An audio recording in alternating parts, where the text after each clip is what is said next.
Sir ನಮಸ್ಕಾರ. ಡಾಂಬರ್ ರೋಡಿಂದ ಒಂದು 100 ಮೀಟ್ರ್ ಆಗಲ್ಲ, 100 ಮೀಟ್ರ್ ಆಗ್ಬೋದು. 100 ಅಲ್ಲಿ ಕಾಂತ ರೋಡ್ ಟ್ರಾನ್ಸ್ಪೋರ್ಟ್ ಡಬ್ಬ, ಟ್ರಾನ್ಸ್ಪೋರ್ಟ್ ಡಬ್ಬ ಕಾಣದೆ ತಾರ್ ರೋಡು. ಆ ತಾರ್ ರೋಡಿಂದ ಇಲ್ಲಿ ಈ ರೋಡ್ಗೆ ಅಟ್ಯಾಚ್ ಆದಾಗೆ 16 ಗುಂಟೆದು ಒಂದು ಲ್ಯಾಂಡ್ ಬಂದು ನೋಡಿ.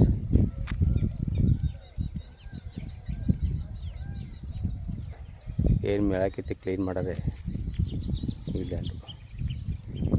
ಅದು ಬಸ್ ಮಾಡಿ ಕಲ್ಲು ಹಾಕಿದ್ರೆ ಇತ್ತಾಗ ಒಂದು 2-3 ಗುಂಟೆ ಖರಾಬು ಸಿಗುತ್ತೆ ನೋಡಿ. ಅಲ್ಲಿ ಬಸ್ ಆಯ್ತಾ, ಅದೇ ತಾರ್ ರೋಡಿಂದ ಇನ್ನಿಲ್ಲದು. ಇದು ಅಂದರೆ ರೋಡು ಈ ಕಡೆಯಿಂದ ಬರ್ಬೋದು, ಈ ಕಡೆಯಿಂದ ಬರ್ಬೋದು. 2 ಕಡೆ ರೋಡು ಕಾರ್ನರ್ ಜಾಗ.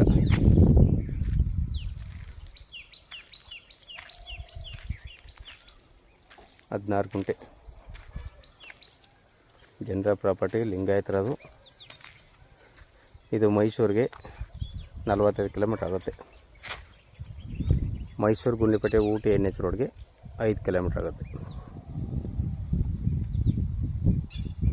ಇವರು ಟೋಟಲ್ 20 ಲಕ್ಷ ರೂಪಾಯಿ ಹೇಳ್ತಾರೆ. ವ್ಯಾಪಾರ ಕೂತಂದರೆ ನೆಗೆಸಬಲ್ ಆಗುತ್ತೆ.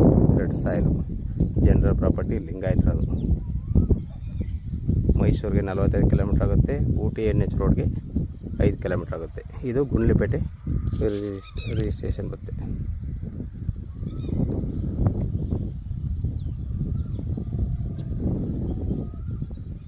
ಅವ್ರು ಚಿಕ್ಕದಾಗಿ ಒಂದು ಫಾರ್ಮ್ ಹೌಸ್ ಮಾಡ್ಕೊಂಬರ್ಗ ಒಳ್ಳೆ ಜಾಗ ನೋಡಿ ಸರ್. ಬೇಕು ಅಂದ್ರೆ ಕೆಳಗಡೆ ನಂಬರ್ ಕೊಡ್ತೀನಿ, ಕಾಲ್ ಮಾಡಿ. ವಿಲೇಜ್ಗೆ ಒಂದು 500 ಮೀಟ್ರು ವಿಲೇಜ್ಗೂ ಪಕ್ಕದಲ್ಲಿದೆ. ಇಲ್ಲೇ ಒಬ್ಬರು ಬೆಂಗಳೂರವರು ತಗೊಂಡು ಫಾರ್ಮ್ ಹೌಸ್ ಮಾಡ್ತಾವ್ರೆ. ಇಲ್ಲಿ ನೋಡಿ, ಮನೆ ಎಲ್ಲ ಕಟ್ತಾರೆ. ಬೆಂಗಳೂರವ್ರು ತಗೊಂಡ್ರೆ ಪಕ್ಕದಲ್ಲಿ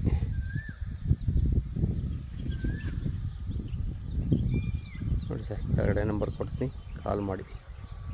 16 ಗುಂಟೆ 20 ಲಕ್ಷ ಹೇಳ್ತಾರೆ. ವ್ಯಾಪಾರಕ್ಕೆ ಹೋಗ್ತಂದರೆ ನೆಗೆಸಬಲ್ ಆಗುತ್ತೆ.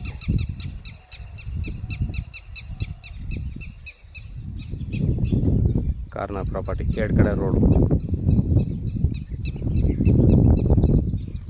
ಇದು 30 ಅಡಿ ಮುಂಚೆನ ರೋಡು. 4 ಲೈನು ಜಮೀನೊಳಗೆ ಹೋಗಲಿ. ಧನ್ಯವಾದಗಳು.